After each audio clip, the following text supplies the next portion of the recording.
보이지만 머리가 꽉 차 있는 우리 전남대 철학과 박구영 교수님 인사드립니다.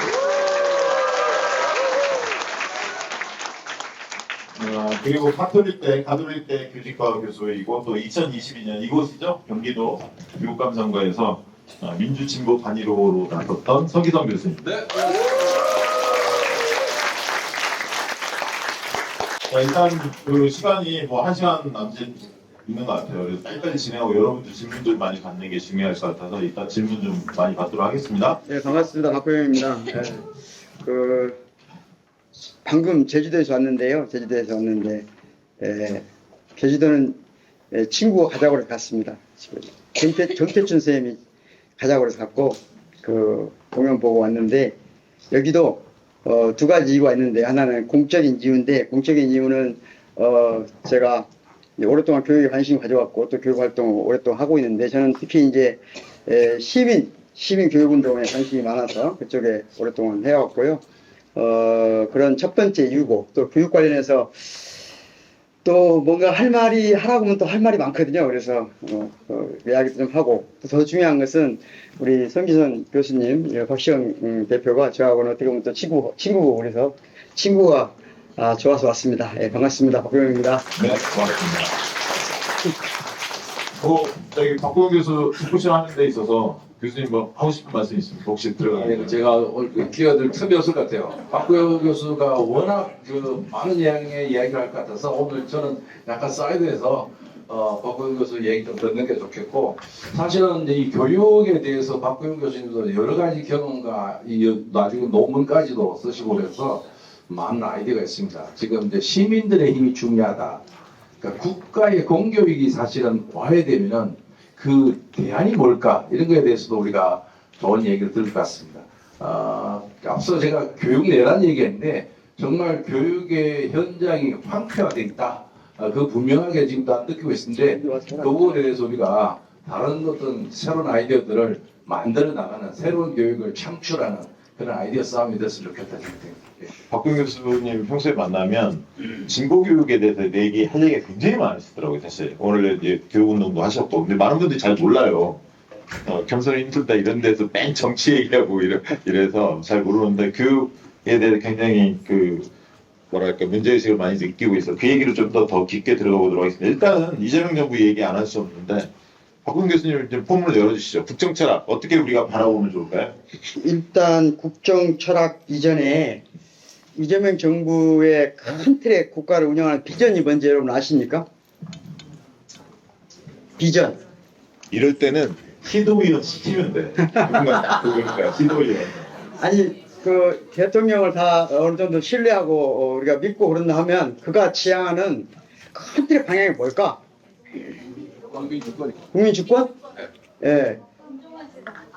여기 좀 분위기가 좋습니다. 이렇게 말을 해야 된다. 이게 진정한 뭐라고요? 공정한 세상. 예, 또 대동 세상. 그건 통일. 예? 통일도 나오고 아름다운 세상 나오고. 아니 그러니까 다 포함해서 대통령이 딱 한마디로 말했어요. 뭐라고 말했냐면 국민이 주인인 나라. 국민이 주인인 나라. 두 번째는 함께 행복한 나라. 저는 그랬다면 교육 관련 국정과제를 설정한 사람들이 그에 맞게 교육 목표를 설정했었다고 봐요. 그런데 어디에도 그런 말이 없어요. 그게 무슨 말이냐? 일이 쉬워야 되거든요. 국정 방향이 국민이 주인인 나라. 그렇다면 교육하는 사람들 뭐라고 말해야 될까요? 그러니까 여기 학교의 주인이 누가 되는지 말해야 되겠죠? 그럼 누가 학교의 주인이어야 됩니까? 학생? 교사? 학부모도 주인입니까? 확실합니까? 아무튼 저는 이렇게 생각해요. 김대중 정부 시절에 교육의 주체를 학생, 교사에서 학부모까지 끌어들여왔습니다. 그것이 긍정적인가 부정적인가에 대한 우리나라의 종합적인 평가가 없었어요. 그러면서 노무현 문재인 정부를 거치면서 우리가 깨달은 게 하나 있습니다. 공교육이라는 게 뭔가? 공교육은 가장 핵심이 지역이 교육의 주체가 되는 것이다 하는 거예요. 따라서 지금 대통령의 국정 철학에 비춰본다면 저는 그렇게 생각합니다. 지역 속에 학부모가 들어간 거예요. 학부모가 학부만 한 이유만으로 그 지역 마을에 교육에 독점하면 안 되거든요. 그 폐해죠. 안 그렇습니까? 말 폐해 안 돼요. 좀 똑똑해 보이죠? 자, 그래 다시 말하면 교사와 학생과 지역이 주인인 학교. 그래서 지역과 교사와 학생이 모두 함께 행복한 학교. 이게 국정 교육 목표가 되야 되겠죠. 이럴 때 박수 한번 쳐주세요. 네. 많은 분들이 모여서 뭔가 했는데 왜 태가 안 나요? 그래서 제가 열심히 걱정하는 것은 제가 방송에 나올 기회가 있을 때마다 걱정했던 것은 대통령이 많은 사람들이 대통령이 불쌍하다고 그래요. 어렸을 때 불쌍하게 자랐다고. 저는 반대합니다. 대통령이 왜 불쌍합니까? 대통령은 인생 전체를 들어서 직업 없이 공장에서 일하지 않고 딱 3개월 공부했어요. 나머지 12개월 정도는 공장 다니면서 공부한 겁니다. 그래서 대한민국에서 0.001% 든 사람이에요.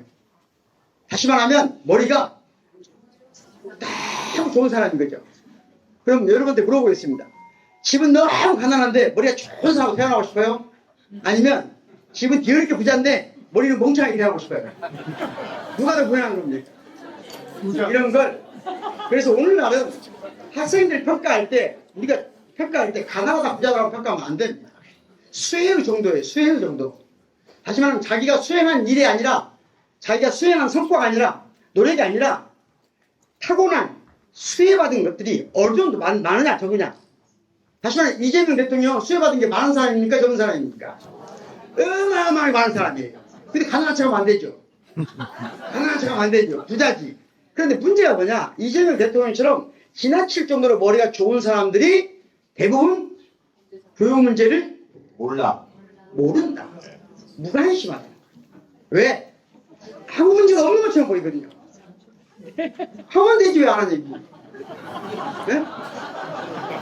부족한 것들이 뭐 그분이 어쩌니 그러지. 이런 생각 넘어가 버린다.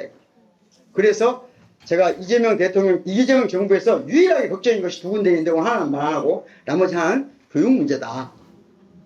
대통령이 교육에 관심을 가진다고 말은 하겠지 다만. 하지만 심장이 안 따라갈 가능성이 높다. 그러니 누가 해야 된다? 주인인 국민이 해야 된다. 이런 주장입니다. 알겠죠? 네. 박수. 지금 굉장히 중요한 말씀하셨는데, 그러니까 학교 주인이 누구냐? 이전에는 뭐 학생 중심 교육한다, 인간 중심 뭐 이런 얘기 여러 가지 교육과정 철학에서 많이 나왔는데 학생, 교사 그리고 학부모가 이제 지역으로 이제 얘기하는데요. 지금 우리가 교육자치라고 하는 것을 지금 하고 있고 교육자치제도의 한 영역으로 지방교육감 선거가 이제 일어나고 있고 그게 학교 현장의 변화에 얼마나 도움이 되는가를 한번 지난 한 15년을 평가해 보면 그게 지금 얘기하는 학생, 교사, 지역사회가 학교 운영에 얼마나 주인으로서의 노릇을 하고 있느냐 그거 약간 부정적인 평가를 할 수밖에 없어요. 그러니까 실제로 학교 교육자치가 제대로 되려면 지역교육청 단위에서 시군구 기초로 내려오고 그리고 또 학교로 내려가야 됩니다. 학교 자치가 진정이 실현돼야 저러한 주인들이 주인 역할을 할 수 있는 그러면 교육에 대한 통제를 스스로 할 수 있는 자율이 된다고 생각돼요. 한 번 더 나가면은 교실로 들어가야 됩니다. 교사들의 전문성과 자율성이 보장되는 온전히 보장되는 그런 속에서 정말 제대로 된 교육에 대한 권한과 결정을 교육 주체들이 할 수 있다. 그런 시대로 가려면은 지금의 자치 수준 가지고는 사실 중앙정부, 중앙통제의 새로운 유형밖에 안 되는 거죠. 그래서 매우 중요한 말씀을 서두로 꺼내는 것을 고맙습니다. 네.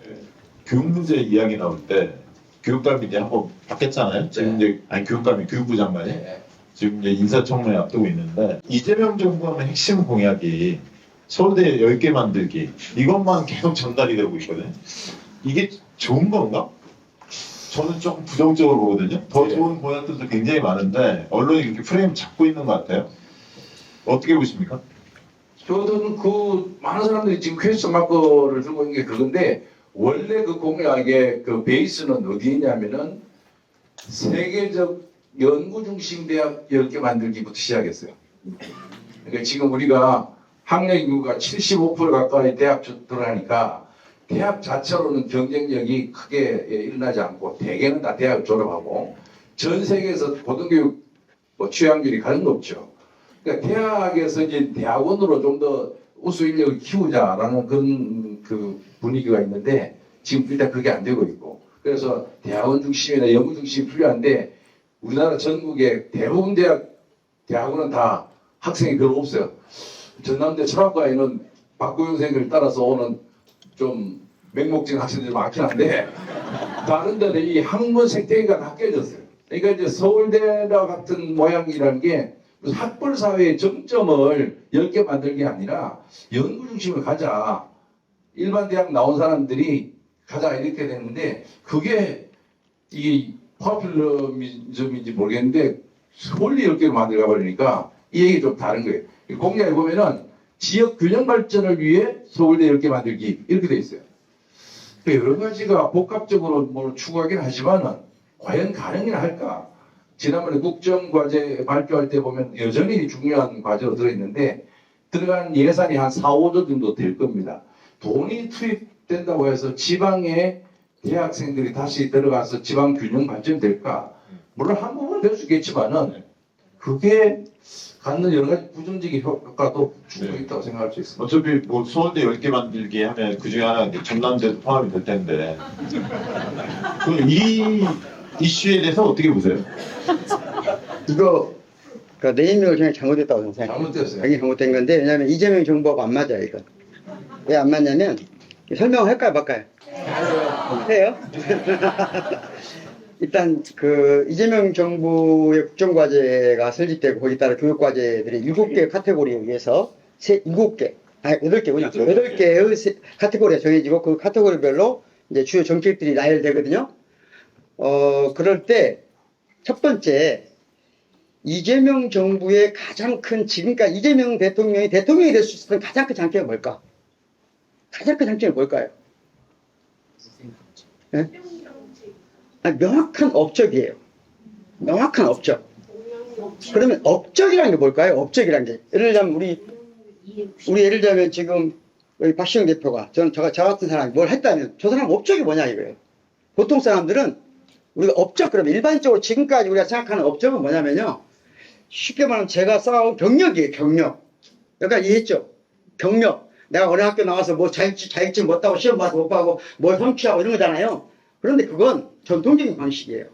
지금은 특히 정치 패러다임 내에서 업적이란 뭐냐면 잘 들으셔야 돼요. 내가 하겠다고 한 것을 한 것이 업적이에요. 하겠다고 한 것만 업적이에요. 그러니까 하겠다고 해놓고 못한다. 그러면 심각한 거예요. 그러니까 하겠다고 한 것만 하는 건 업적인데 이재명 대통령은 지금까지 큰 틀의 방향을 정해놓고 뭘 했냐? 할 수 있는 것만 하겠다고 말했어요. 그래서 작은 거지만 할 수 있는 걸 하겠다고 말해놓고 명확히 했어요. 그래서 업적을 쌓은 거예요. 그럼 그것에 맞게 이재명 대통령이 맞게 국정과제도 정해야 되거든요. 그런 맥락에서 보면 서울대 10개 만들기 말도 안 되는 소리예요. 지금. 심각한 거 제가 보기에는. 그걸 띄우는 것도 제가 잘못했다고 생각해요. 다만 이 카테고리가 어디에 있느냐. 이 카테고리가 미래 인재 양성 카테고리에 있어요. 지역 균형 발전이 아니고 정확히 말하면 미래 인재 양성을 할 때 예를 들어서 지금 저기 호남 지역에 간다. 그럼 호남 지역은 대통령이 1급 체계가 아니라고 했잖아요. 수도권 1급 체계가 아니고. 뭔지 아세요? 지금 몇 급 체계예요? 5급. 그러면 자 호남 쪽에는 어떤 걸 극화시키겠다는 거죠? 어떤 걸 중심으로? 에너지. 그렇죠. 에너지. 그럼 에너지 중심의 세계적인 서울대 수준의 대학을 호남권에 만들겠다. 이렇게 말하면 말이 되죠. 근데 그렇게 다들 이해 안 하고 계시잖아요. 왜 그렇게 이해 안 하고 있냐면 서울대가 그렇게 서울대가 아니거든요. 우리는 공부 잘하면 다 서울대 가고 그 다음이잖아요. 그러니까 이건 말이 안 된다. 그래서 그 참고로 우리 손기석 교수님 앞으로 주장을 많이 그 저 주장 안 해요. 지금 그럼에도 불구하고 이재명 정부의 교육 정책 중에 아주 눈여겨볼 만한 것들이 있다. 그 첫 번째, 아까 그랬죠? 큰 틀에서 지금 8개 범주화 시킨 건 제가 보기에는 좀 잘못됐고, 가장 첫 번째, 국민이 주인인 나라. 다른 말로 하면 아까 마을과 학생과 학부모와 또 더 나아가서 교사가 주인인 나라, 학교. 그걸 위해서 가장 혁신적으로 지금 변화시켰다는 게 뭘까? 그게 뭐냐? 시민교육에 대한 부활이에요. 뭔 말인지 모르잖아요, 지금. 알아요. 알아요? 뭘 알아요? 아이 우리 자기 알아요? 이따 얘기할게. 다시 말하면 문재인 정부 시절에는 교육부에 민주시민교육부가 있었죠. 그렇죠. 그리고 윤석열 내란 정부에서는 없었어요. 없앴죠. 다시 그런데 부활시켰잖아요. 그렇죠. 부활시킬 때 뭘 뺐죠? 민주자를 뺐어요. 시민교육과를 했어요. 그 나름대로 이유가 있는 거예요. 그건 오늘 설명할 수가 없지만 중요한 건 국민이 주인인 나라. 마을이, 그러니까 시민교육이 어떻게 된다고요? 마을이, 교사가, 학생이 학교의 주인인 교육이 이루어져야 된다. 이루어져야 된다. 그래서 교사도 학생도 모두 행복한 그런 교실을 만들자. 그 차원에서 뭘 하고 있냐? 지금 이재명 정부의 교육정책 중에 눈여겨볼 만한 것은 교육을 복지로 본다는 거예요. 교육복지 패러다임이 들어있다고 볼 수 있어요. 단순히 교육을 학습하고 지능을 높이는 게 아니라 삶의 질을 개선하는데 어떻게 기여할 것인가. 이런 방식의 정책은 있으나 그걸 포장지가 별로 안 좋아서 지금 잘 모르고 있다. 이렇게 생각합니다. 야 이거는 많이 생각을 해봐야 할 것 같은데. 교육복지라는 그 울타리를 씌우면 그 사람들 얼핏 들으면 무상교육, 무상복지 이렇게 떠오를 것 같거든. 그런 게 아니에요. 예를 들어보겠습니다. 아주 쉬운 말 해보겠습니다. 아주 쉬운 말 해보겠습니다. 어떤 사람은 내가 예를 들어 대한민국에서 지금 내가 전문대학에 갔다고 가정을 해봐요. 또는 뭐 항공 전문대에 갔다고 쳐봐요. 그럼 철학교육 받을 수 있습니까? 없습니까? 없어요. 그럼 평생 어떤 사람은 저 같은 유능한 철학자를 만날 수가 없어요. 이거 심각한 훼손이거든요. 무슨 말인지 알겠나요? 농담 삼아 한 말이지만 심각한 훼손이에요. 그러니까 누구에게나 가장 높은 수준의 교육적 혜택을 받는 것도 복지라고 봐야겠죠. 그 언제까지? 태어나서 죽을 때까지. 평생 교육. 그런 마인드가 있다. 그러니까 정부 안에. 이게 네. 교육복지 개념에다가 네. 새로운 개념 학습복지를 한번 추가해 보면은 이해가 돼요. 예, 말씀하십시오. 그러니까 학습복지라고 하는 게 그 사회복지를 앞서 그 학교 사회복지사 얘기도 하고 그랬는데 사실 학교에는 상담사나 복지 관련된 전문가들이나 각종 뭐 독서에 관련된 거나 많은 그 전문 인력이 필요한 겁니다.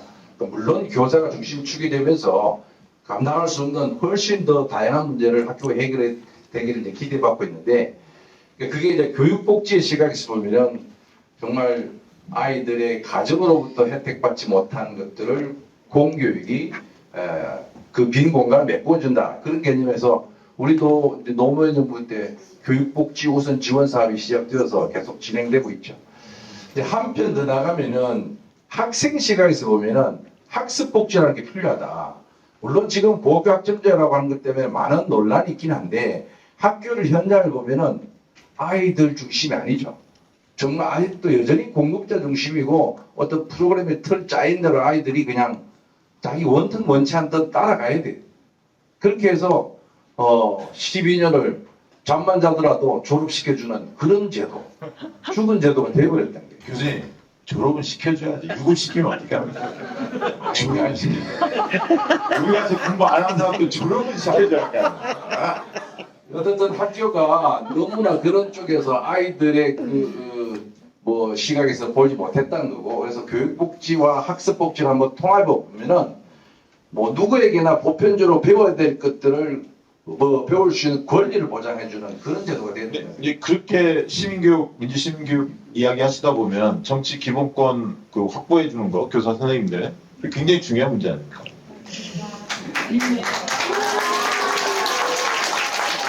뭐 은근히 선생님들이 많이 계신가 보네요. 네, 그러니까 교사라는 이유만으로 이 나라의 주인인 자격을 박탈당한다는 것은 제가 보기에는 헌법 소원권이에요. 그런데 교사 선생님들이 지금까지 그 투쟁을 더 열심히 해야 되겠죠? 아무튼 저는 이렇게 생각합니다. 이 문제에 관해서는 지금까지 우리는 항상 어떤 특징이 있냐면 특히 진보적인 사람일수록 그런 경향이 있어요. 진보적인 사람들은 큰 틀에서 선명성 경쟁을 하고 또 하나는 앞뒤가 안 맞는 걸 싫어해요. 앞뒤가 맞아야 돼. 그리고 타협하는 걸 싫어하는 경향이 있어요. 저는 반대로 말씀드리고 싶어요. 할 수 있는 것부터 되는 것부터 사다리 타듯이 가야 된다. 그러면 지금은 뭐죠? 최소한 학교 바깥에서 학교 수업과 관련되지 않은 영역에서 뭘 할 수 있다? 정치적 의사형성을 할 수 있다. 의사형성을 할 수 있다. 거기서 시작해야 된다. 그게 지금 이재명 그렇습니다. 공약이죠. 공약이죠. 네. 그걸 정규 시간 그 공약을 보고 그거 가지고 교사가 무슨 정치권을 하고 이렇게 말하신 분들은 안 하겠다는 거예요. 말하자면 지금 검찰청 개혁 관련해서 그렇게 하는 건 검찰청 개혁 아니야. 그러면서 하는 사람들은 더 급진적이고 더 진보적인 것 같지만 아무것도 안 하겠다는 거예요. 그렇게 포장하는 겁니다. 지금은 무조건 이재명 정부의 안을 받자. 일단 받고 나서 어떻게 하자? 그거 갖고는 안 된다고 말하자. 그렇게 가야지. 그거 갖고 안 된다는 먼저 하면 안 된다는 거예요. 저는 그렇게 생각합니다. 네. 자꾸 자연스가 날 유도하고 그래요, 지금. 이렇게 해야 좋은 사람이 없어. 자, 그 얘기 이 정도로 하고 그 여쭤보고 싶은 게 교수님한테는 성 교수님한테는 지금 이제 최기진 교육감님 인사청문회 앞두고 있는데 네. 뭐 잘 되시려 믿고요. 근데 지금 현장을 보면 아까 고교 학점제 말씀도 잠깐 꺼내셨는데 굉장히 좀 학교 현장 보면 특히 교실의 현장을 보면 어려운 문제들이 산적해 있어요. 교권, 인권 간의 갈등, 또 악성 민원부터 시작해서 어떤 것부터 좀 그 최기진 교육감이 속도를 냈으면 좋겠습니까? 교육계 문제 중에. 사실 저도 교육부 장관 지명돼가지고 tele폰을 했는데 누구든지 우리나라의 교육 문제를 얘기하면 다 얘기할 수 있는데 지금 사실은 핵심은 교육부 장관이 가서 가장 단시간 안에 해결해야 될 과제는 물론 너무 많은데 지금 고교학점제입니다. 그게 지금 사실은 지난 한 7, 8년 전부터 준비하다가 21년부터 이게 브레이크 걸리기 시작해서 21, 22, 23, 24 이 4년 동안에 해야 될 일을 못 했던 겁니다. 윤석열 정부 들어와서 바로 사교육 카르텔 얘기하면서부터 킬러 문항까지 그때부터 이상하게 가더만은 그 다음에 이주호가 등장하면서 AI 디지털 교과서가 전면에 났었죠. 그 시간에 해야 될 일은 교사들에게 성취 기준을 서로 교류하는 연수하고 그다음에 대입제도를 또 개편해서 28년도 만들고 이렇게 해야 되는데 대입제도도 엉망으로 만들어 놓고요. 그러니까 이제 현장에서는 교사 충원도 안 하고 시설 보완도 안 하고 전문성 강화를 위한 노력도 안 하고 그냥 방치해 놨던 거예요. 그러다 보니까 지금 정권을 흔들 만큼의 폭발력이 있는 지금 문제가 되어 있습니다, 사실은. 그러니까 그 부분 가장 먼저 손을 대줘야 되고, 두 번째는 조금 더 뭐랄까 시간이 필요할 텐데 교실을 살리는 학생들이 자고 있는 아이들이 깰 수 있는 교육을 해야 된다. 교실 교육에 좀 집중했으면 좋겠다.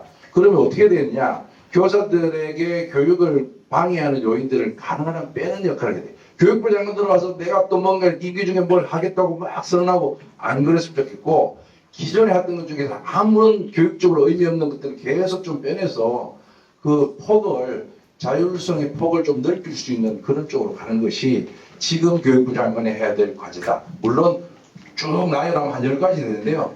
그거는 다음에 또 얘기할 수 있습니다. 우리 박근혜 교수님은 그 최기진 교육부 장관 임명이 되면 당부하고 싶은 말씀이 있다면?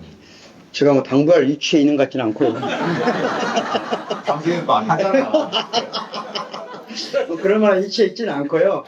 교수님 하셔도 되죠. 근데 저는 그런 위치는 아니고 교육 행정을 많이 하셨잖아요. 행정을 해보시고 인선에도 있어 보셨고 그래서 저는 현장을 잘 아시는 분이라고 생각해서 특히 많이 기대하고 있습니다. 특히 많이 기대하고 있고 그래서 저는 아까 우리 선생님 교수님 말씀하신 것처럼 뭔가를 거대한 기획을 가지고 첫째는 가장 큰 문제는 교육부 장관은 상징 투쟁을 하면 안 된다. 마치 이거 하면 대한민국 교육이 바뀔 것처럼 하는 태도는 아주 잘못된 태도라고 봐요. 저는 우리가 특히 진보적인 사람들이 인정해야 될 게 하나 있다고 봐요. 여러분 진보적인 맞습니까? 자신이 없네요. 네. 뭔가 그러면 합리적인 사람 맞습니까? 아니면 왜 자신이 없네요? 그럼 합리적인 걸 추구하는 분들입니까? 그러면 합리적인 걸 추구하는 분들이라면 냉정하게 생각해보자 이거죠. 우리가 가지고 있는 불행, 우리가 가지고 있는 불안, 여기 교육에 원인이 있다고 하면 또 맞아요. 하지만 대한민국이 지금 여기까지 오는데 가장 크게 기여한 것도 현재의 교육 시스템이에요. 그걸 함부로 하지 말자는 거예요. 저는. 어디선가 배워온 책 읽어보고 배워온 것으로 함부로 과거에 만들어놓은 과거 이 나라를 만들어온 교육제도를 폄하하지 말자. 저는 이것을 첫 번째 출발적으로 보고 싶어요. 네. 두 번째는 뭐냐면 그래서 큰 틀의 프레임 싸움, 큰 틀의 상징 투쟁을 하지 말고 작은 문제 해결 장관이 됐으면 좋겠다 하는 것이 일단 첫 번째 바람입니다. 그리고 그럼에도 불구하고 우리나라의 교육 패러다임 프레임이 한계에 도달한 것도 맞아요. 그럼 그건 누가 해야 되는가? 지금은 저는 교육부 장관이 하는 것보다는 교육부 장관이 로도 독립된 정도예요. 더 큰 기관에서 독립적으로 다시 말하면 이념과 정부와 독립된 방식으로 국가의 교육 패러다임을 바꿀 수 있는 준비를 했으면 좋겠다. 그걸 지원하는 기관이 됐으면 좋겠다는 게 되어 있다는 거예요. 그게 이제 교육위원회, 국가교육위원회 지금 차정인. 예, 이거 국가교육위원회를 잘 모르는 분들은 이런 기대를 합니다. 국가교육위원회는 안 됩니다. 예, 단도직입 말씀드리겠습니다. 국가교육위원회는 안 됩니다. 저는 어떻게 생각하냐면 그것은 지금 한국은행에 준하는 독립된 기관이 필요하다고 봅니다. 위원회가 필요하다고 봅니다. 왜냐하면 교육 문제는 까딱 잘못하면 예를 들어서 노무현 문재인 정부 때 교육 관련해서 거의 개혁 못했어요. 왜 못하는지 아십니까? 왜냐하면 교육 문제는 대한민국 모든 사람의 욕망의 교차로예요. 모든 권력이 교차로예요. 하기 때문에 까딱 잘못하면 정권이 위기에 봉착할 위험이 있어요. 지금 좌우가 아니라 진보 보수가 아니라 대한민국의 미래를 결정하는 모든 사람들이 한국은행에 준하는 수준의 독립성을 가진 기관을 위원회를 만들어주는 정부가 됐으면 좋겠다는 거예요. 네. 요거는 나중에 한번 따로 또 깊게 들어가면 좋을 것 같아요. 그러니까 원래 사실은 그 추가료 같은 게 그런 위원회인데 네. 무슨 뭐 그 황금 무슨 거북 뭐 이렇게 네. 왔다 갔다 하고 이배요? 예, 굉장히 정치적으로 오히려 바이러스 돼버렸어요. 그러니까 앞서 얘기한 그 28년도 대입제도도 거기서 만들기로 해서 제가 한 6개월 참여해봤는데 도무지 우리가 기대하고 그렇게 갈망했던 국가교육위원회가 이런 식으로 운영되나 할 정도로 한심하게 운영됐어요. 교육에 대해서 정말 전문가가 아닌 오히려 전혀 반대론에 있는 공적인 마인드에서 반대에 있는 사람들, 그 경험한 사람들이 다 들어와서 이런 사람들이 어떻게 우리나라 대입제도에 대해서 미래에 대해서 고민할 수 있을까 할 정도로 그래서 빠져나오고 말았는데 결국 이제 좀 더 새로운 모양새로 가야 된다 할 때 박구영 선생님이 얘기한 것처럼 매우 독립적이면서 미래지향적인 그런 틀이 좀 필요하다고 생각합니다. 지금 그 교육하면 기재부 못지않게 교육 마피아 이게 생각나거든요. 안 변한다 관료들이. 그리고 이제 학교 현장에서는 교장 선생님의 권한이 막강하잖아요. 교장 선생님이 어떤 마인드를 갖느냐에 따라서 많이 달라지는 것 같아요. 특히 이제 혁신학교하고 과거에 좀 비교도 많이 되는데 교수님 그런 부분에서 좀 교육 관료들이랑 학교 그 교장 선생님 바꿔야 할 부분들이 있다면 뭐라고 보십니까? 네, 여기도 지금 공모교장 선생님들이 좀 말을 하고 계신데 학교가 바뀌어야 되면 교장이 바뀌어야 된다는 얘기를 많이 해요. 그러니까 교장의 그 공모를 늘려나가면은 젊은 선생님들 중에서 자격증 유무와 관계없이 그 열정과 능력 하나로 학교를 운영할 수 있는 기회를 주면은 수많은 변화가 일어난다는 걸 많이 경험했어요. 학부모님들도 그걸 다 알고 있습니다, 이제. 근데 최근에 와서 그게 많이 줄었다 그러는데 그런 어떻게 보면 좀 순환형의 독립 경화가 되어 있는 이 교육 제도에 그러한 젊은 교장선생님들이 들어오게 했으면 좋겠고, 교육부는 지금 한 500명 이상의 직원들이 있는데 이 사람들이 또 숫자가 어떤 경우에는 너무 많다는 비판도 하고 또 교육부 안에서는 너무 적다고 얘기해요. 자기들은 한 800명까지 돼야 된다는데 그런 정도의 자기 내부 논리가 딱 결합되어 있습니다. 그래서 그런 교육부가 갖고 있는 경직성을 없애려면은 대폭 줄여야 됩니다. 직국가교육위원회로 교육과정 파트가 약 80명 정도를 보내준다고 하면은 나머지는 지금 수준으로 내려와야 된다고 그랬는데 지난 한 3년 동안 그러지 못했죠. 일은 별로 없는데 사람이 많으니까 엉뚱한 일을 많이 만들어내기 시작해요. 그러니까 자기들 이해관계를 생각하고 계속 자리 따짐합니다. 자기 2급에서 1급 가면 자리가 몇 개 있다.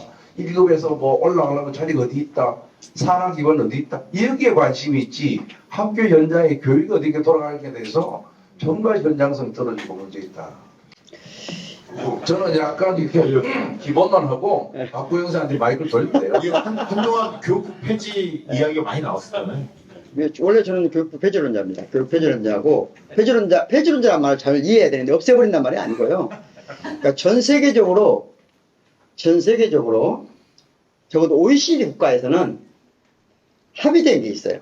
뭐냐면 교육, 복지, 환경의 주체는 중앙정부여야 되는가, 지방정부여야 되는가. 어떻게 생각해요? 교육의 주체가 중앙정부여야 되는가, 아니면 지방정부여야 되는가? 라는 점에 대한 우리는 아직 합의가 안 돼 있어요. 그런데 OECD 국가들은 대부분 국가는 합의가 돼 있어요. 어떻게? 교육, 복지, 환경은 지방정부가 주체가 된다는 거예요. 그 맥락에서 중앙정부를 해체한다는 말은 무슨 말이냐면 지금의 중앙정부가 너무 비대하거든요. 비대하다 보니까 어떤 문제가 있냐? 너무 비대하다 보니까 너무 많이 간섭해요. 너무 많이 행정 소비가 있어요. 그러니까 국가 예산이 엄청나게 많이 들어가는데 그 예산을 관리하는데 너무나 많은 인력을 쏟아붓고 있는 거죠. 그래서 지방정부로 이관한다. 이 말을 교육부 폐지론 또는 해체론이라고 하는 겁니다.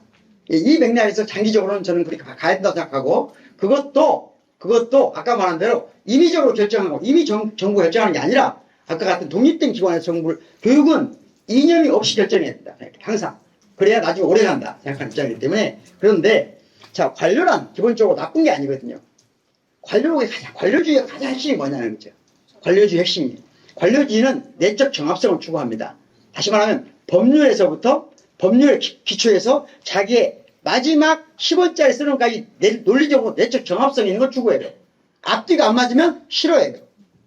자기 논리는 맞는데 뭐가 안 맞죠? 현실하고는 동떨어지는 거예요. 그러니까 행정 내에서는 모두가 맞아요. 앞뒤가 다 완벽하게 맞는데 학부모나 학생이 보면 안 맞는 거예요. 이건 기본적으로 당연한 거예요. 그럴 때 이걸 깨주는 역할을 누가 해야 되느냐? 누가 해야죠? 선출직이 하는 거죠. 그래서 교육감을 선출한 겁니다. 그럼 교육감을 해야 될 핵심이 뭘까요? 이 내적 정합성이 가지고 있는 위험성을 깨주는 거거든요. 망치를 한 번씩 큰 충격을 줘야 돼요.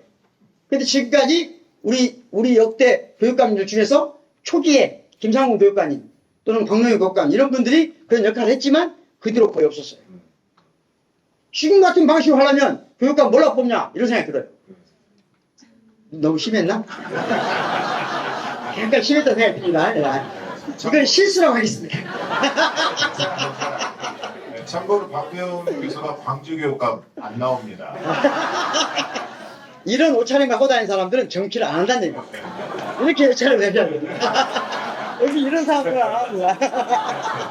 옷차림 보면 금방 알 수 있고요. 머리를 안 까는 사람 정치 안 합니다. 좋아. 자, 이 얘기를 그동안에도 개인적으로 만나면 얘기를 많이 우리 박병 교수가 하고 싶었던 얘기였는데 포문을 열었는데, 그러니까 이제 혁신교육을 진보 교육감들이나 이런 분들이 이제 그동안에 뿌리를 내렸는데 필요감도 확실히 있고 새롭게 이제 거듭나야 하는 과제들이 있는 것 같아요. 뭐 경기도뿐만 아니라 모든 지역이 다 마찬가지일 것 같은데 새로운 의제, 새로운 아젠다가 과연 뭘까 이런 고민들이 있는데 성 교수님은 개인적으로 어떻게 보고 계십니까? 이 문제에 대해서? 그 박구영 교수 얘기는 재밌는데 제가 얘기하면 좀 편해지니까 묻어가지고 사실은 저 박구영 교수랑 유튜브 같이 해본 적은 없는데 계속 바깥에서 인사하고 언제 한번 유튜브 같이 했으면 좋겠다 생각했는데 그러면서도 약간 이런 것 때문에 꺼려져요. 거의 마이크 독점주의라 가지고 어쨌든 뭐 지금 우리 교육에서 이 혁신 교육이 갖고 있는 그 유산이라 그럴까요? 그게 여전히 우리한테 남아 있습니다. 제가 기억컨대 15년도, 16년도에 미국 교육학회에 가서 그 우리나라 혁신 교육에 대해서 발표를 했는데 그 청중들의 반응이 지금도 생각납니다. 뜨악해요. 혁신 교육이 뭐냐? 민주적 교육 공동체입니다. 그러니까 뭐 상식인데 왜 그런 얘기하냐? 두 번째, 창의적 교육 과정을 운영한다. 뭐 당연히 학교마다 우리는 교육 과정 다 그렇게 한다. 교사들의 전문적 학습 공동체? 우리도 그렇게 한다. 윤리적 생활 공동체? 학교가 당연히 그렇게 해야지. 그거 네 가지가 사실은 혁신학교 핵심 그 특징이잖아요. 그 얘기하고 나서 이제 순발력을 동원해야 돼요. 더 이상 이렇게 그 무한을 당하면서 한국의 혁신 교육이 세계 교육 혁신에 매우 중요한 자리를 차지하고 있다고 발표를 갖다가 4개까지 하고 약발이 안 맥혀가지고 순간 생각했는데 물론 순간 생각한 게 아니라 매우 근본적인 건데 전 세계 교육개혁 정책 운동 중에서 밑으로부터 누군가가 강요하지 않고 자발적으로 참여한 교육 운동이 뭐냐? 그게 한국의 혁신 교육이다. 그러니까 다들 약간 반응이 와요. 국가가 지금까지 정부 주도의 교육개혁 운동은 다 실패했다. 하지만 밑으로부터 정말 교사의 자발적 동기에 의해서 움직였고 학교가 변화됐고 아이들도 많이 변화됐다라고 하니까 상당히 점수를 받았던 그런 기억이 납니다. 그러니까 우리의 경험은 그런 게 있었는데 그게 이제 좀 주춤하고 있고요. 앞으로 이 혁신교육의 약점도 있고 강점도 있는데 똑같이 갈 수는 없겠지만은 정말 학생들의 주체성을 기르는 교육, 앞서 그 황희도 이사나 김현수 박사님이 얘기했던 자기 생각과 자기 목소리를 가질 수 있는 그런 교육을 해야 되겠다. 침묵 속에서 엎드려 잡고 그냥 정말 자기 생각이 없고 다른 사람의 생각에 나는 끌려다니는 로봇에 종속되어 있는 그런 인간을 기르는 교육은 어떻든 어느 시대에든 그것은 잘못된 교육이고 그건 교육이 아니다라고 얘기하는 거니까 우리 교육이 그런 혁신교육의 정신을 제대로 이어서 학생 중심의 교육을 더 강화해 나간 쪽으로 가야 되고 그게 앞서 얘기한 학습복지의 한 영역의 개념으로도 만들어 나갈 수 있다는 생각입니다. 오늘 그 슬로건 밖에 보니까 그 모두가 특별해지는 네. 교육 이런 말을 썼어요. 그건 어떤 의미? 이것도 이제 처음에는요 그렇게 안 쓰다가 밤새 논의하다 갔는데 처음에는 누군가가 제안을 합니다. 메가로 하자. 마가를 짝퉁하고 Make Education Great Again. 그래가지고 그렇게 하려고 그랬는데 너무 얄팍한 것 같아서 교육을 교육답게는 말은 대단히 평범하면서도 아주 그 깊이 있는 얘기라고 저는 생각되는데요. 학교가 학교답지 못하고 교육이 교육답지 못한 현상에 대한 반성이고 모두가 특별한 교육 이것도 이제 제가 최근에 그 평균의 종말이라는 책을 읽으면서 글도 썼는데 결국은 개개인성을 강조하는 개인 맞춤형 교육으로 가야 된다는 것은 당연하고 그래서 초등학교 1, 2학년부터 출발하는 그 출발점에서 격차가 어마어마하게 벌어집니다. 여기 아마 학교 계신 분도 다 아시겠지만은 교육 격차의 출발은 유치원, 유아 단계에서 초등학교 3학년까지입니다. 거기에 집중 투자를 해서 개개인의 차이를 가능한 좀 좁히는 노력을 저는 뭐 중고등학교가 필요하지만은 그 초기의 격차가 벌어지는 것을 잡지 못하면은요 나중에 손을 댈 수 없습니다. 교육을 통한 사회 평등화와 공정한 세상을 꾸리려면은 그야말로 초등 저학년에 또 유보 통합과 관련되기도 하지만은 거기에 더 많은 교사를 지원하고 더 많은 예산을 지원하고 더 많은 프로그램을 지원해야 된다고 생각됩니다.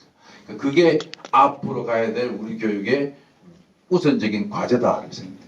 교수님, 그 학교 현장 어떻게 좀 바꿔야 할까요? 그 우리 아이들 어떤 학생으로 좀 키워냈으면 좋겠습니까? 아까 이야기를 약간 좀 빼먹은 게 있는데요. 사람을 어떻게 바꿀 수 있는가? 저는 교육에서 사람을 바꾼다는 건 목표를 세우면 안 된다고 생각해요. 사람을 바꿀 수 없다예요. 우리가 뭐 인종 개량하라고 교육합니까? 인종주의입니까? 아니죠. 교육은 누군가를 바꿀 수 있다는 사고방식을 가지면 안 된다고 봅니다.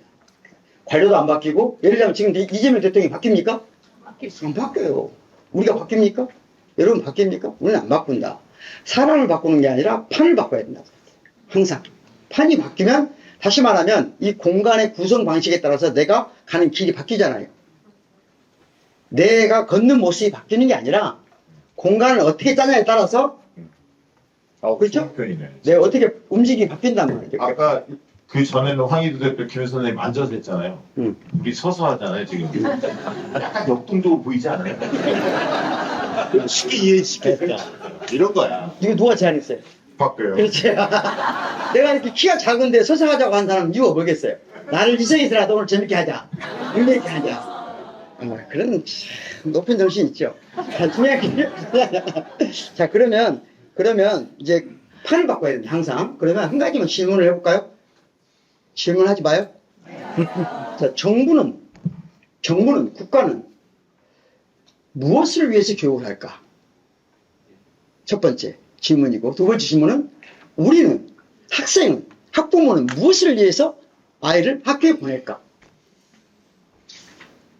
우리는 왜 학교 가냐 이거죠. 왜? 국가는 이 많은 돈을 들이고 이 많은 왜 교육을 하냐 이거죠. 근데 이런 것들이 흐리멍텅해요. 흐리멍텅해. 그리고 좋은 말로 다 포장되어 있어요. 그냥 제가 냉정하게 얘기하겠습니다. 교육은 원래 국가 입장에서는 그냥 국가 경쟁력을 높이는 겁니다.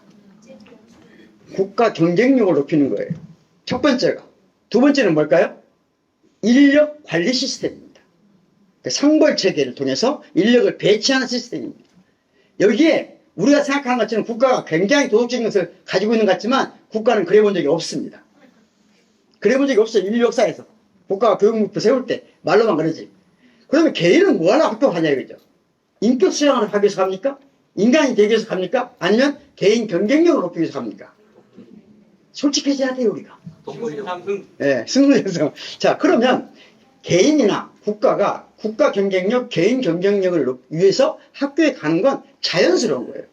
그걸 평화하면 안 된다는 거죠. 그걸 억누러서도 안 되고 그걸 욕해서도 안 된다는 겁니다.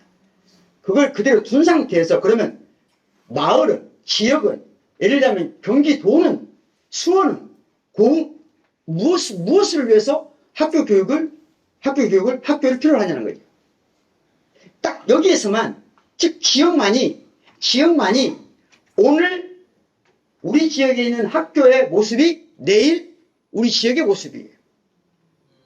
그래서 가장 역사 이래로 모든 교육 관련 철학책에서 공교육이라는 말을 쓸 때는 그 공교육의 주체가 지역일 때만 공교육을 쓰는 겁니다. 우리가 공립의 차이가 거기서 나온 거예요. 공립은 지역이 관리하는 학교를 공립이라고 하는 겁니다. 국립은 국가가 관리하는 체계입니다. 그래서 사람들은 공립을 좋아합니까? 국립을 좋아합니까? 제가 전남대학 교수인데 전남대학교가 국립인 게 좋아요? 도립인 게 좋아요? 시립인 게 좋습니까? 우리 국가주의자, 이미 국가주의자. 다 국립이고 싶어요. 자, 그래 이 말을 왜 말씀드리냐? 국가 경쟁력을, 개인 경쟁력을 높이는 것을 제1 목표로 두는 건 자연스러운데 그것밖에 없다 보니까 지금 학교가 철저하게 경쟁력을 키우는, 그것도 그런 방식으로 갈 수밖에 없다는 거예요. 그래서 지금 우리에게 가장 필요한 건, 그러면 학교 가서 우리에게 가장 필요한 게 뭘까 하는 거거든요. 북미 유럽과 우리나라에서 가장, 북미 유럽에는 있는데 우리나라는 없는, 그래서 그게 뭘까 해보면 저는 쉬운 말로 하면 이런 거죠. 쉬운 말로 하면 어떻게 다른 존재와 관계 맺을 것인가. 이 교육이 없다는 거예요. 예전에는 자연스럽게 집에서 가족도 많고 친구도 많고 스스로 알아서, 예를 들어서 여기 풀에 한 폭이 있어요. 풀과 어떻게 관계 맺을 것인가. 고양이 한 마리가 있어요. 어떻게 관계 맺을 것인가. 박시영 대표하고 나하고 어떻게 관계 맺을 것인가. 그런데 우리는 이게 자연스러워요. 이미 우리 배운 바가 없는 것처럼 배웠어요. 그런데 오늘날 우리 아이들은 아파트 공중 콘크리트 박스에 태어나요. 어떤 변화도 없어요. 이 박스에서 태어나서 박스에서 살다가 그럼 어떻게 다른 존재와 관계받는 훈련이 된다고 생각하십니까? 끔찍한 노릇이죠. 아파트 공중 콘크리트 박스 태어난 애가 어떻게 동물하고 식물하고 다른 사람하고 관계할 능력이 자연스럽게 터졌을 거라고 상상하냐는 거죠. 우리 모두가 엄청난 범죄를 저지르고 있는 거거든요. 그래서 이 아이들이 당연스럽게 불안하고 고통스럽고 외롭고 불안하니까 어떻게 관계될지 모르니까 극우화 되는 게 너무나 자연스러운 거예요. 왜? 우리가 그들을 무균실 콘크리트 박스에 키웠기 때문에. 그러면 지금 이 바탕 위에서 이들이 어떻게 다른 존재와 관계 맺을 것인가를 교육해야 된다는 거죠. 이게 안 하면, 이게 안 되면 앞으로 우리 상상하지 못한, 상상하는 것보다 우리가 나이 먹었을 때 상상하지 못한 세계를, 지옥 같은 세계를 경험해야 될 것이다. 우리가 만드셨기 때문에. 지금 중요한 시기다. 어떤 시기? 이들에게 스스로 어떻게 다른 존재와 관계 맺을 것인가를 처음부터 다시 교육해야 된다. 이렇게 생각합니다. 좋습니다. 우리 저 박근혜 장하고 한번 얘기하고 싶은 게 딱 한 마지막이라고 보는데 사실은 그저께 또 뭐 그 국회에서 누가 이상한 소리 했죠. 하원 강사가 교사보다 뭐 우수하다, 뭐 누가 낫다 막 그러는데 그러니까 소위 말해서 공교육과 사교육에 대한 비교는 뭐 그런 어떤 시각이 있을 수도 있고 공교육은 훨씬 더 막중한 과제를 갖고 있다. 우리가 이제 신자유주의 정치에 대한 비판들을 많이 해왔고 MB 정부 때부터 그런 것들이 강화되어서 사실은 뭐 여러 가지 경쟁, 평가 이런 것들이 우리 현장을 좀 황폐화시키는 요인이 됐다고 해요. 그러다 보니까 최근에 와서는 학부모들이 학교에 대해서 지금 얘기한 그런 가치 인성 이런 게 중요하다고 하면서 교과나 지식에 대한 그 기능이 중요하지 않다라고 생각하는 여론조사가 나온다는 거예요. 제 1번 기대가 뭐냐 하면 인성교육이에요. 그 이면을 들여다보면은 인성교육이 중요하다는 것도 지적하지만은 이제 학교는 가르치고 무슨 지식 교육하는 거 하지 마라. 우리 기대 안 한다. 그거 다 바깥에서 하니까 애들 인성이나 좀 키워라. 이런 정도의 소극적인 대응이라고 봐요. 그래서 공교육에 대한 이 잘못된 생각, 기대, 방향, 이 시장주의의 여러 가지 폐해, 이걸 우리가 어떻게 극복할 건가. 사실 매우 중요한 지금의 과제라고 저는 생각하는데 그 얘기를 좀 나눴으면 좋겠어요. 다음에 하기로 할까요? 네. 예, 아니 뭐 지금 말씀하신 내용에 많이 녹아져 있다고 봐요. 지금 질문이 나중에 한 번 더 부분이 대화했으면 좋겠고 이제 질문을 좀 받아야 할 것 같아요. 네. 아무래도 많은 분들이 질문하고 싶을 텐데 손 한번 들어주시겠습니까? 네, 아까도 질문했던 그 대학생인데요. 켜진 건가요? 다 잘 나오고 있어요. 네. 저도 그 학교 다닐 때를 생각을 해보면은, 정말 너무 좀 지루했던 것 같긴 합니다. 그래서, 좀 이랬으면 어떨까라는 생각도 많이 했습니다. 학교에서,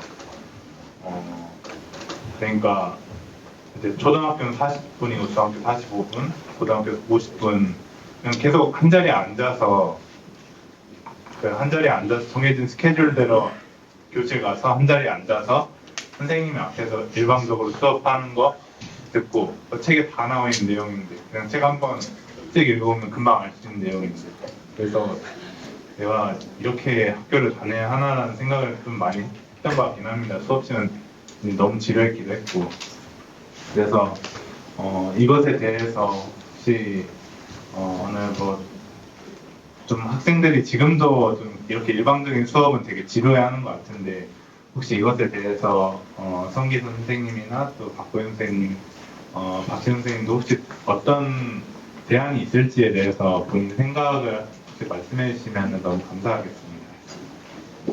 누가 하실래요? 여기 간단히 파티 예. 하세요. 아마 박구영 선생님 수업은 재미가 있어서 시간 가는지 모르고 갔거든요. 근데 하여튼 이 학교 현장에서 학생들이 수동적이고 그야말로 강의식 수업 듣는다. 이걸 문제시했던 게 한 20년 전 혁신학교 얘기부터 시작될 것 같고 그 전에 열린 게 있고 그죠. 그러니까 학생들이 참여하는 수업이 안 되면은 그 될 수밖에 없어요. 그러니까 학생들에게 여러 가지 프로젝트도 주고 주제도 던져서 탐구 활동도 하고 정말 교사들이 그렇게 열정적으로 하면은 지겨울 수도 없고 좋을 수가 없어요.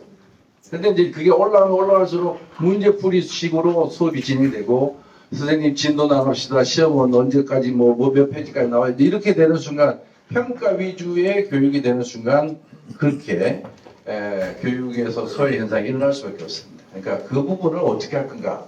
교사 개인의 노력도 해야 되겠지만은 기본적으로 평가 체제가 좀 바뀌어야 된다.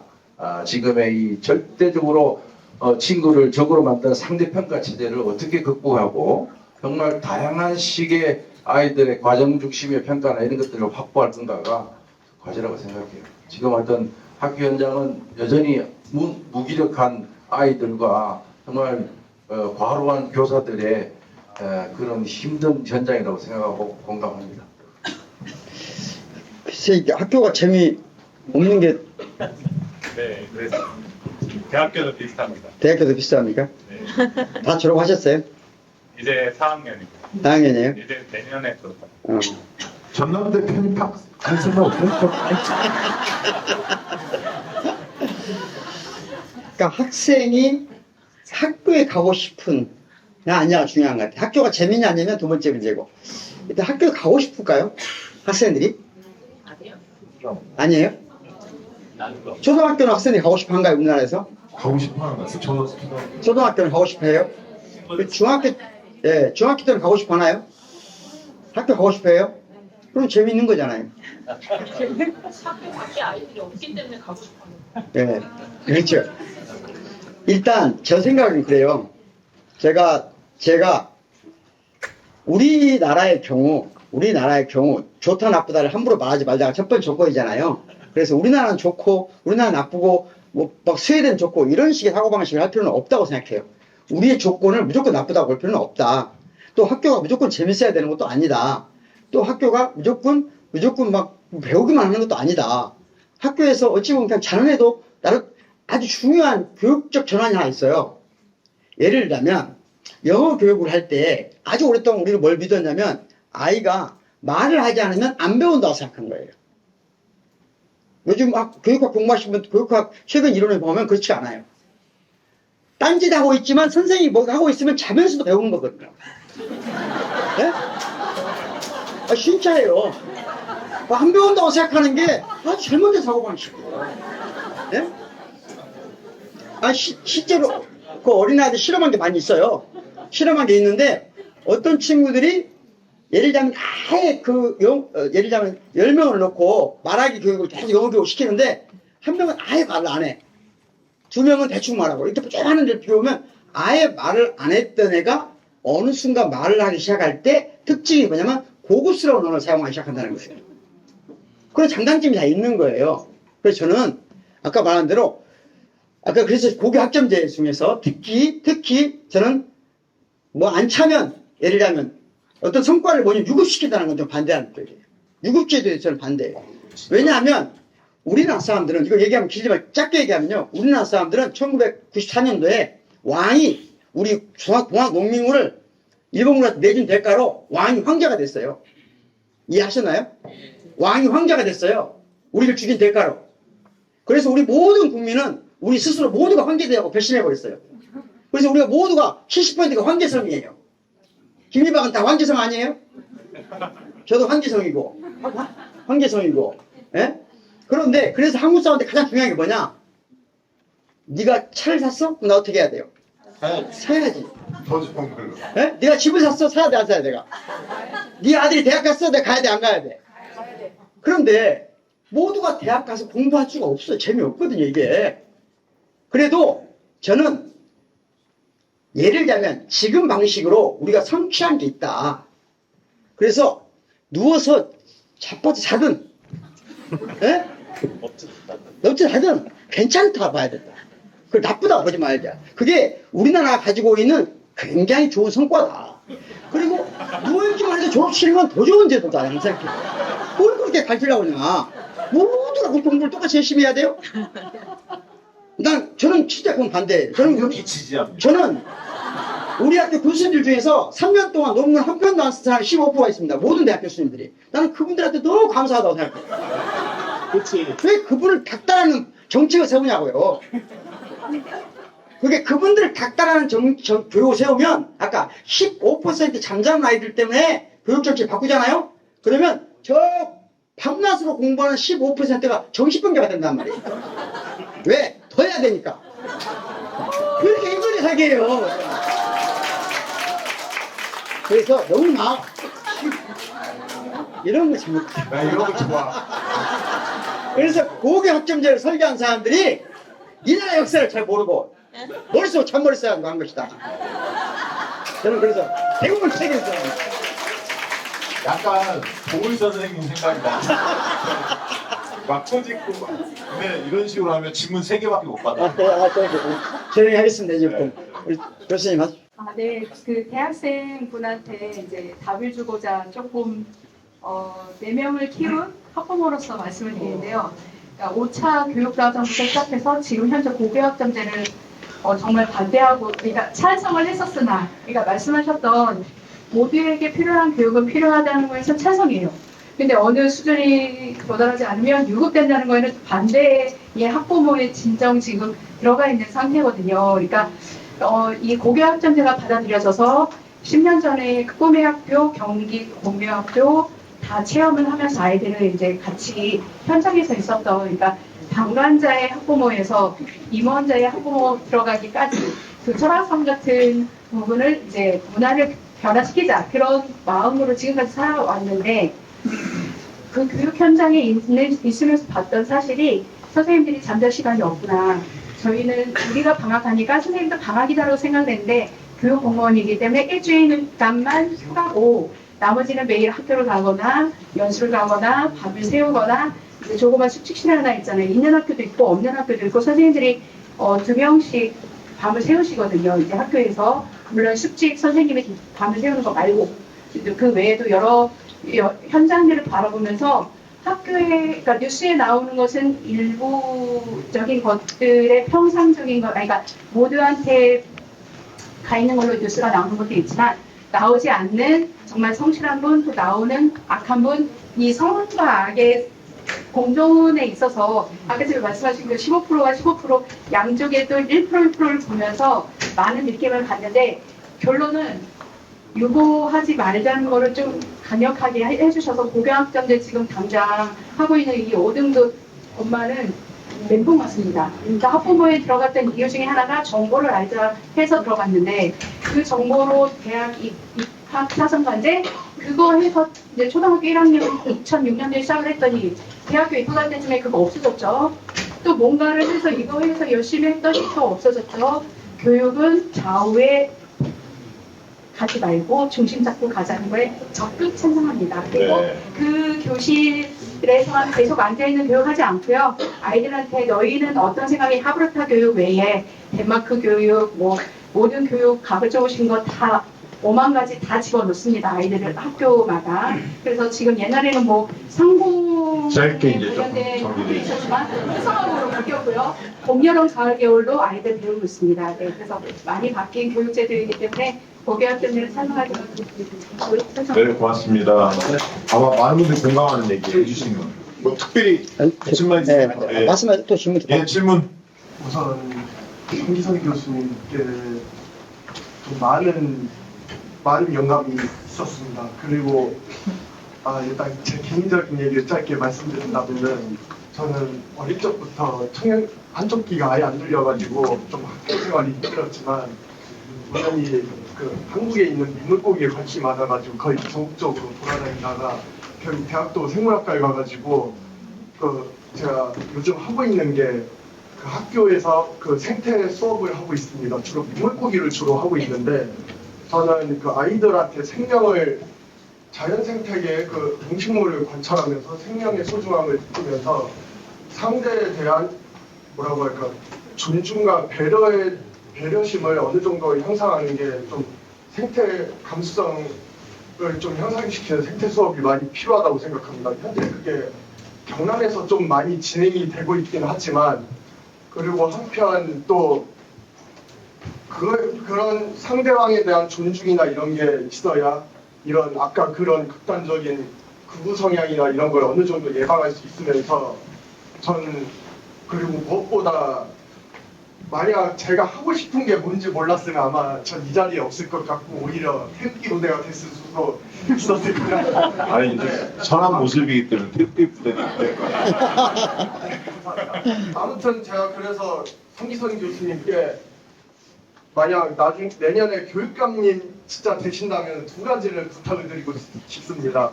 첫 번째, 그 생태전환 수업을 확대해 주시고, 두 번째, 그리고 아이들이 진짜 나중에 커서 무엇이 될 건지 공부를 하기 전에 자기가 뭐가 되고 싶은지를 스스로 느끼게끔 정책을 이끌어 주시길 부탁드리겠습니다. 자, 요 질문은 선거법 문제가 있으니까 신중히 답변해 주세요.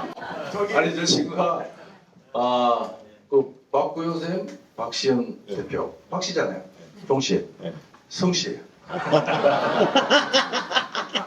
그 굉장히 탁월한데 한국 민물고 거의 박사급이고 지금 강의도 다니고 뭐 채집도 하고 대단합니다. 그러니까 자기가 하고 싶은 거를 집중적으로 하면서 자연과 사람에 대한 이해를 계속 퍼뜨리는데 대단히 훌륭한 일을 하는데 어떻든 생태전환 교육뿐만 아니라 아이들의 진로 교육에 대한 중요성을 얘기하는데 그거는 뭐 지금 우리가 부족한 부분이 정말 그것뿐만 아니라 많은 게 있는데 충분히 학교가 해야 될 역할 중에 관계를 설정하고 사이사이를 연결하고 갈등을 해결하고 그런 생태 전환과 자기 삶의 미래를 준비하고 국영수의 크기에 매몰되어 있는 교육이라고 생각하지 말고 훨씬 더 많은 꿈을 학교 교육을 통해서 키워나갈 수 있어야 된다 생각됩니다.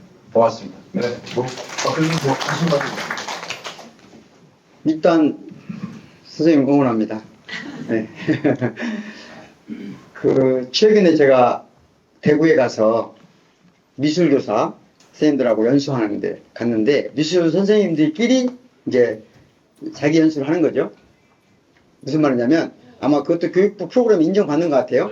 예, 인정받는 프로그램인데 제가 그 초대 가서 갔는데요. 그 두 가지를 느꼈는데 저는 방금 말씀하신 것처럼 이 선생님 같은 분들이 되게 거기도 많았는데 이게 왜 중요하다고 보냐면요. 예를 들자면 저희들도 마찬가지예요. 대학 교수들한테 학생들이 가장 좋아하는 대학 교수가 누굴까? 또 가장 싫어하는 대학 교수가 누굴까? 가장 문제 많은 대학 교수가 누굴까? 재밌게 잘 가르치는 교수가 아니에요. 그런 교수를 좋아하는 건 아니에요. 사실 하루 이틀이지 매일 보는데 매일 재밌으면 텔레비전 보고 있지 뭐라고 교수 보고 있어요. 그렇잖아요. 근데 제일 중요하게 생각하는 건 학생들이 교사가 자기가 만나는 대상을 소중히 여기는 거예요. 그게 무슨 말이냐면 제가 오늘 철학을 가르쳐요. 그러면 내가 학생들이 느끼기에 무슨 말인지 모르겠지만 이 교수가 철학을 너무 소중하게 생각하나 보다. 동의하신가요? 그러니까 다시 말하면 대부분의 선생님들이 학생들에게 뭔가를 가르칠 때 가장 큰 게 뭐냐? 자기가 다루는 그 교과목의 대상들을 단순 대상이 아니라 거의 그걸 주체로 생각하는. 다시 말하면 생물을 가르치는 선생님은 생물을 다른 생태교육보다 선생님이 작은 생물을 소중하게 여기는 모습을 학생들은 끝까지 기억하거든요.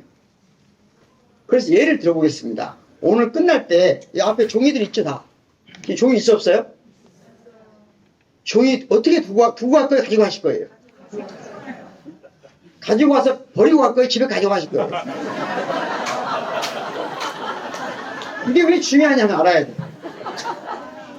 저는 이 물건을 자기가 받은 물건을 소홀히 여긴 사람하고는 친구를 사귀지 않습니다. 왜냐? 이걸 쉽게 버리는 사람은 친구도 쉽게 버립니다. 그러니까 선생님은 작은 물건도 소중하게 생각하는, 소중하게 여기는 태도가 교육인 것이지, 야, 환경을 위해서 이거 버리면 안 돼? 이런 말이 중요한 게 아니라는 거지. 그래서 그런 교육으로 전환을 위해서는 제가 보기에는 제가 그런 말 많이 했는데 지금 대한민국에서 가장 교육이 필요한 사람은 국민이 아니고 정치인이다. 한 것처럼 지금 학교에서 가장 교육이 필요한 사람 누구냐? 조장선생이다. 두 번째는 교감이다. 세 번째는 교사다. 이런, 다시 말하면 가장 끝없는 깊이 있는 가장 예민한 교육을 해야 할 사람은 교육감 후보들이다. 이렇게 생각합니다. 자, 이제 3분 정도만 더 이제 질문 받아야 할 것 같은데. 저는 질문은 아니고 말씀하시는 거 들으면서 약간 이런 다른 생각이 있어서 마인드를 잡아보고요. 첫 번째 그 이재명 정부에서 서울대학교 연계 만든다는 거는 그 단어의 뜻만 보면 그런 거는 서울이 하나밖에 없는데 어떻게 서울에 10개를 만듭니까? 그렇지만 그게 아니라 한 줄 세우기, 서울대학교라든지 그런 좋은 대학교에서 한 줄 세우기로 해서 이렇게 이런 경쟁이라든지 이게 그 한국 교육의 문제의 가장 큰 출발점이 서울대학교이기 때문에 그렇게 한 것이고 앞으로 운영을 어떻게 하는가에 따라서 그건 잘못된 비전의 정책을 제시한 건 아니라고 생각을 하고요.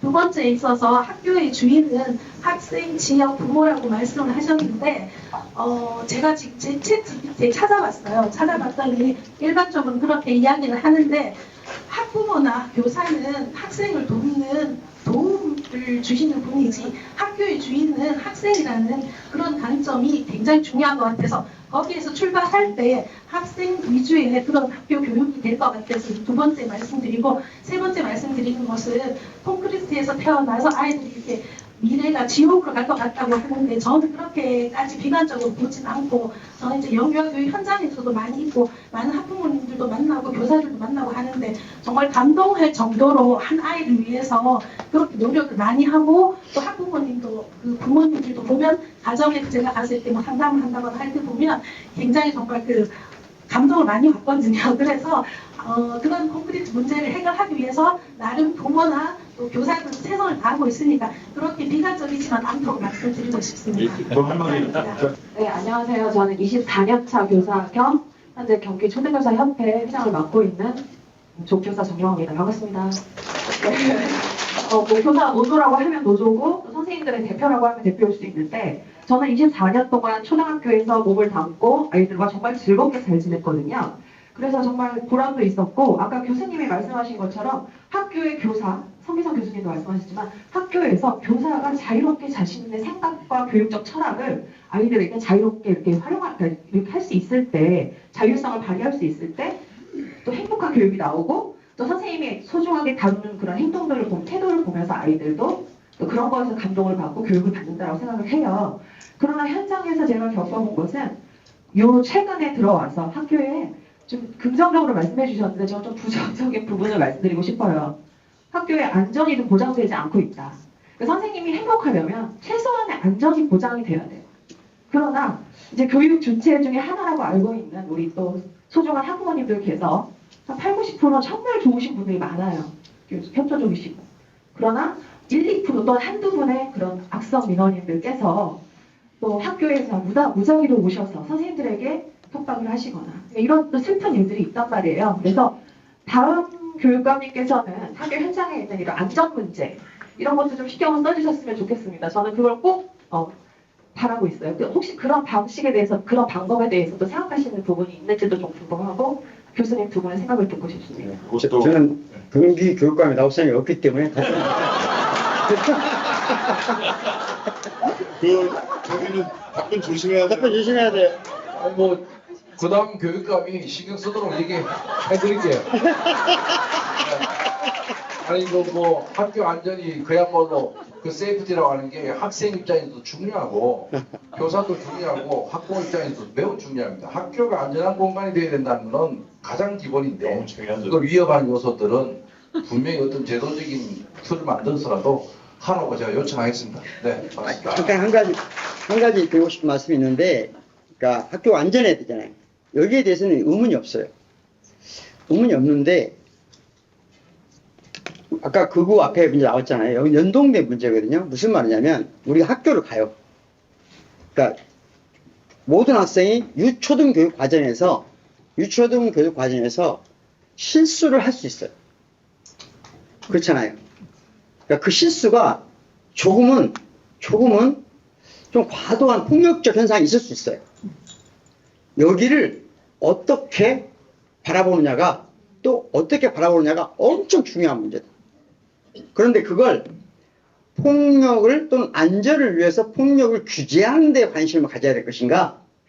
아니면 아까 제가 말한 대로 관계 형성을 할 수 있는 능력을 키우는 쪽으로, 다시 말하면 적극적으로 이 문제를 바라봐야 될 것인가, 소극적으로 바라봐야 될 것인가는 굉장히 중요한 철학적 논쟁인데, 저는 이 두 가지가 동시에 만족시켜야 된다는 아주 어려운 주제가 있다고 생각해요. 그런데 지금 현재 그 관련된 것이 학폭 문제 또는 성폭력 문제 또는 그 밖에 여러 가지 문제가 있는데, 그게 다 아시겠지만 교사나 학생이나 한번 주변에서 그 유사한 사건이 일어난 걸 보면 모든 교사, 모든 학생이 어떤 식으로 변하냐? 수동적으로 변하고, 또 그리고 나는 반드시 피해야 되겠다는 강박감이 생깁니다. 이게 이 안전을 준 대가로 이걸 얻는 건 저는 반대예요.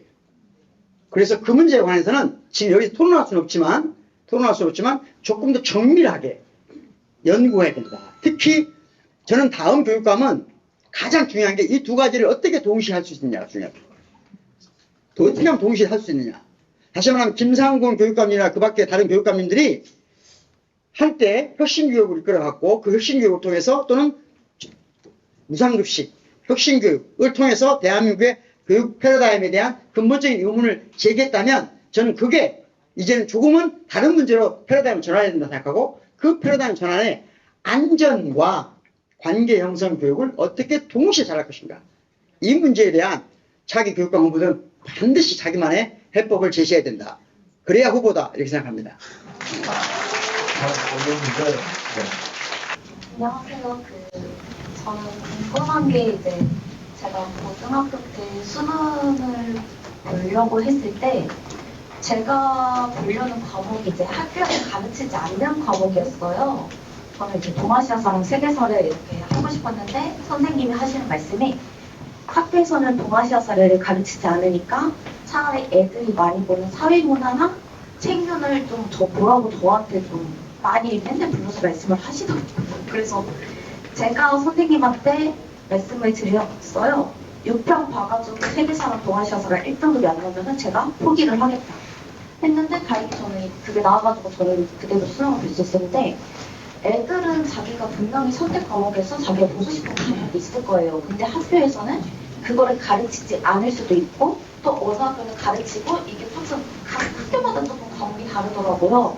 그래서 이걸 좀 더 아이들이 선택지를 늘릴 수 있게 좀 여러 과목을 가르칠 수 있도록 조금 이렇게 조정해 주실 수는 없으실까요? 그게 조금 궁금해서 이렇게 손을 들었습니다. 저 고등학교는 몇 년도 졸업하셨어요?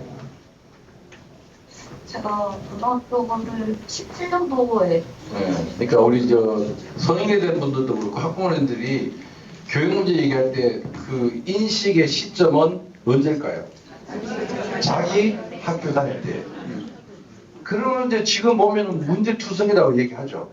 그때도 문제투성이었는데, 지금 17년도 졸업하셨으면은 지금 논의하는 그 고교 학점제가 그 문제의식에서 출발했다고 보면 돼요.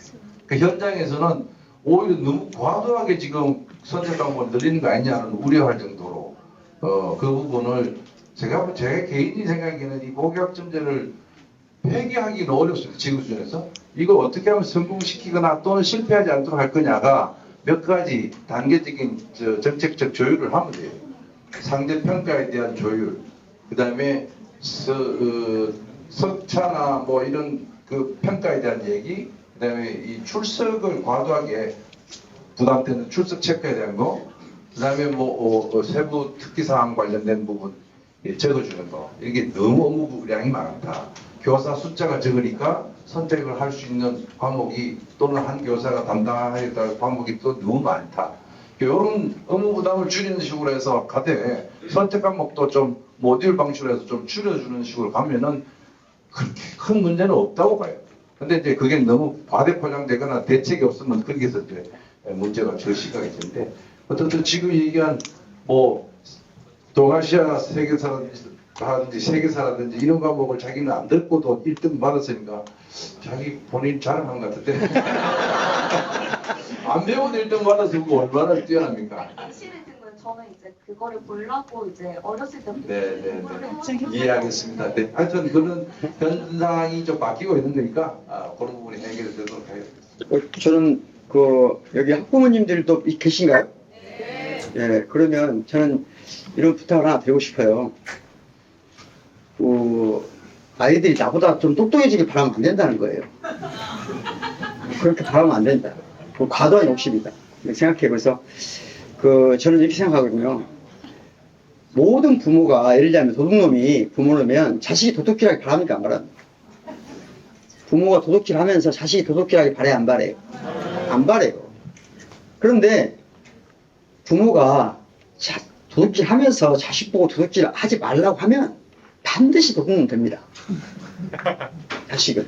그럼 방법이 뭘까요? 자식을 사랑하는 방법은 내가 학교 다닐 때 한 중위권 했어요? 그럼 내 자식도 거의 중위권 하면 좋잖아요. 안 그래요? 그러면 내가 할 수 있는 가장 좋은 방법은 뭐냐? 도둑놈이 자식이 도둑질을 못하게 하는 방법은 뭐냐? 자기가 도둑질을 멈추는 거예요. 그러면 내가 자식을 사랑하는 방법은 뭘까? 저는 이렇게 생각합니다. 자식이 나보다 공부 잘하는 걸 길을 터주는 게 아니라 나 정도 공부해도 아름답게 살 수 있다는 걸 보여주는 것이다.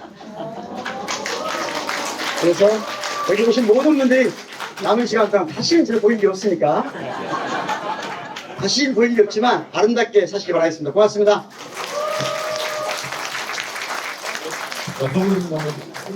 네, 저도 박병 선생하고 얘기하면 항상 재밌는데 사실 끝까지 이렇게 계시다는 게 너무 감동스럽습니다. 저한테 오는 관심보다는 훨씬 더 우리 박병 선생한테 오는 느낌이나 힘을 더 받을 것 같고요. 많은 대안도 얻을 것 같습니다. 앞서 제가 한번 얘기했는데 우리 학교의 이 교육 현장이 정말 어렵다는 거 다 공감하실 것 같고 그 해법이 뭘까는 각양각색일 텐데 좀 수업이 좀 잘 되고 학생 개개인이 좀 이렇게 자기 목소리 내는 그런 정말 단순한 수업이 살아나고 교육이 아이들에게 재미있는 그리고 의미 있는 그런 결과가 되는 그런 사회로 가야 된다는 걸 우리가 다 공유하고 또 동의할 것 같습니다. 그런 쪽으로 앞으로 이 경기교육 미래 포럼이 이런 공론의 장을 통해서 많은 이야기들이 나눠지고 그 희망이 또 제도화되고 정책으로 이어질 수 있는 그런 밑거름이 되면 좋겠다 생각이 들고요. 저도 오늘 같이 참여하게 돼서 또 끝까지 계셔주셔서 고맙고 앞으로 또 이 모임이 계속되는데 많이 지원을 부탁드립니다. 고맙습니다. 오늘 보니까 박보영 교수님 정치 분야뿐만 아니라 이렇게 교육에 내공이 상당하시잖아요. 그래서 우리 교육백과사전 박시영 TV에 한번 모시는 걸로 이렇게 하고 친구진들이 굉장히 고생했는데 유감스러운 건 사진을 보니까 옛날 사진에 좀 신경 써주시기 바랍니다. 이게 원캐책의 10년 전 사진이에요. 참석 때는 예의가 아니죠. 네. 성교수만 잘 나왔어 보니까. 자, 저희는 이만 물러가도록 하겠습니다. 고맙습니다.